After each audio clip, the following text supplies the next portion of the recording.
Steven Spielberg has spent a lifetime turning imagination into images that stay with us.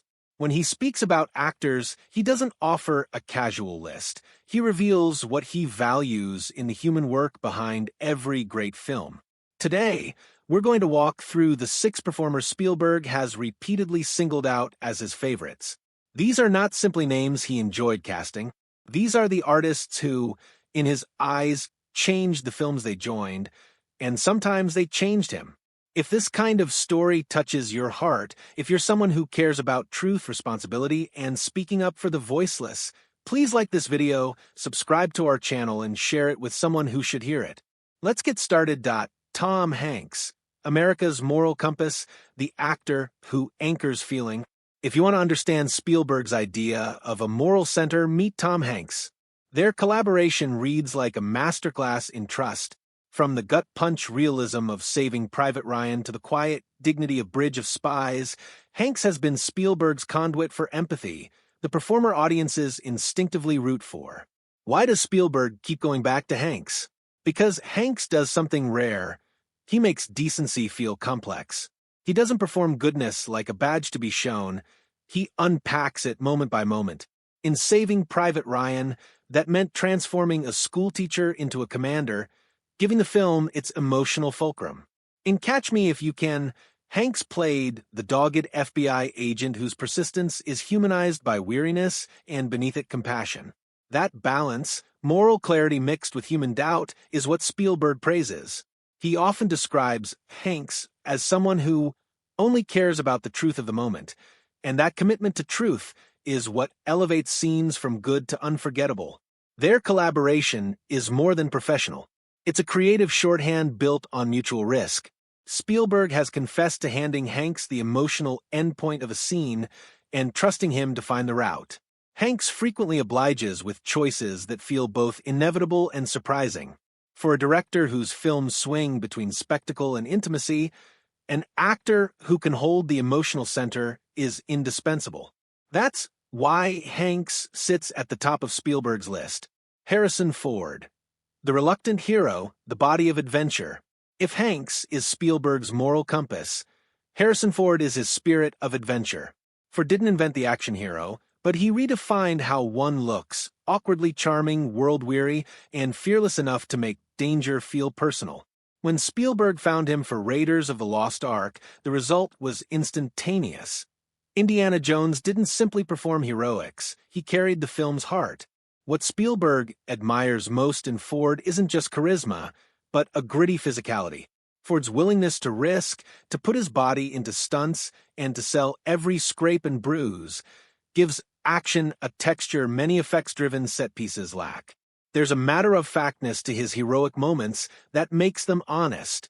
Spielberg respected the way Ford filled a frame, not with pose, but with lived-in presence. On set, that translated to a kind of shorthand. The director would build the situation and trust Ford to be indie within it. That collaboration birthed not just blockbuster thrills, but a new model for movie heroism. One tempered by reluctance, humor, and plain human frailty. And even beyond Indiana Jones, that sensibility carried into other fields. The sense that an actor who brings the whole film into their body, who understands camera rhythm and spatial logic, does more than act. He shapes the cinematic moment. Daniel Day-Lewis, the absolute immersion that becomes art. There's a kind of acting that's deliberate, studied, precise. And then there is the kind Daniel Day-Lewis practiced, total immersion. For Spielberg, watching Day-Lewis become Abraham Lincoln on Lincoln stopped him in his tracks. It wasn't imitation. It was a transfiguration. Day-Lewis didn't turn into a version of Lincoln that would read well in a book. He recreated the man's breath hesitations and moral furrowing in a way that made the film's weight palpable. Spielberg has often described those months of filming as astonishing, not because they were flashy, but because they were utterly convincing. Day-Lewis's research, his time with historians, his vocal work, and the physical discipline of movement made the president's presence a living force on screen. What Spielberg noticed was the paradox: immersion so deep could still be lucid and communicative. Some method performances risk becoming hermetic, valuable only to the actor's sense of truth. Day-Lewis did the opposite. Every private detail amplified public clarity. In the scenes where Lincoln speaks of the moral necessity of emancipation, the camera doesn't just watch a performance. It witnesses a moral argument embodied with human nervousness and steel. For a director like Spielberg, who needs actors to carry complex historical ideas into emotional reality, Day-Lewis offered an unrivaled alchemy. Even though they collaborated only once, that film left an imprint on how Spielberg would see and value acting from then on. Mark Rylance, the whisper that becomes thunder. Not every great performance demands volume. Mark Rylance's work, particularly as Rudolph Abel in Bridge of Spies, taught Spielberg the power of quiet. Rylance doesn't seize attention, he invites it. His mastery is in the smallest inflection, the subtlest tilt of the head. To watch him is to feel an actor managing an orchestra with a single breath. Spielberg has credited Rylance with showing him that silence can be compositional. Where other actors might fill a moment with gesture or speech, Rylance lets the camera in. He trusts the film's rhythm and offers layered interiority instead of overt showmanship. That's why Spielberg called him the best actor working today. Praise that's as much about technique as it is about sensibility. Rylance's choices altered Spielberg's directing choices, too. Suddenly, longer beats could breathe, pauses could carry meaning. That recalibration is a director's dream, to partner with someone who can make economy feel infinite. The result, performances that are quietly magnetic and scenes that ripple outward instead of announcing themselves. Leonardo DiCaprio, the fearless vulnerability. Leonardo DiCaprio is a different kind of favorite. He only worked with Spielberg on one film, Catch Me If You Can, but the impression he made was outsized. Spielberg admires DiCaprio's rare combination, star quality and radical vulnerability. DiCaprio can carry a crowd on charm and then, in the next beat, break apart into exposed human increments. In Catch Me If You Can, he played a con man who's always improvising, always performing for the audience around him. But Spielberg saw what lay beneath that performance, a terrified, tender young man. There's a scene, a phone call, where he reaches for his father's help. That wasn't written to be as raw as it became. DiCaprio surrendered to the moment, and the result was a fracture so honest it became the film's emotional core. For a director used to actors who serve the machine of a plot, DiCaprio's willingness to be unprotected, to risk audience dislike for the sake of truth, stood out.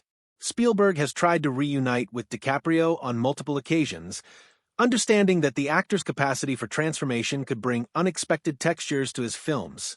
DiCaprio's arc, from charismatic leading man to fiercely transformative performer, is precisely the kind of creative bravery Spielberg honors. Whoopi Goldberg, discovery rawness and revealed truth. There's a special kind of pleasure in discovering a performer who hasn't learned the rules yet, and that's how Spielberg describes Whoopi Goldberg when he cast her in The Color Purple. She arrived without a trunk of film school technique, but with a visceral imaginative capacity that was impossible to ignore. To Spielberg, that lack of polish wasn't a deficiency, it was a conduit for emotional purity. Goldberg's performance required something subtler than theatrical virtuosity, the ability to convey long histories of suffering and hope in a glance, a silence, a facial shift. She did precisely that. Her work in The Color Purple grounded Spielberg's leap into serious drama and proved that rawness, when channeled with care, could be more convincing than trained mannerisms. For Spielberg, Goldberg embodies the thrill of discovery, that animal magnetism of talent that makes a director rethink assumptions and rebuild a film around an actor's truth. She taught him that the most powerful performance might be the one that surprises you into feeling. What binds these favorites together? The answer is not one style. At first glance, this list looks varied. An everyman, a stunt-ready icon, a method transformer, a stage virtuoso, a chameleon heartthrob, and a raw new voice. But the through line isn't technique. It's authenticity. Spielberg admires performers who bring a kind of moral honesty, a risk-taking ethic, and an ability to expand what script says. Whether it's Hanks's domestic decency, Ford's physical grit, Day-Lewis's meticulous immersion, Rylance's minimalism, DiCaprio's vulnerability, or Goldberg's untamed truth, each finds a different pathway to the same place: human clarity. They aren't teaching the camera tricks, they're revealing people. There's also the matter of courage.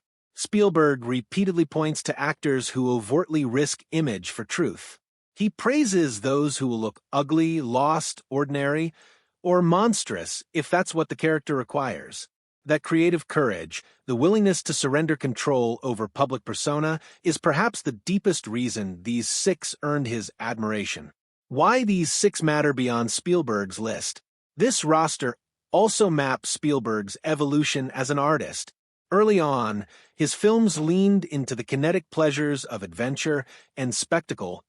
Hence, a performer like Harrison Ford fits the bill. Later, as his interests widened into historical drama and intimate human stories, actors like Daniel Day-Lewis and Mark Rylance became essential collaborators. Tom Hanks threads through both worlds, demonstrating that emotional intelligence can sit comfortably in both blockbuster and drama.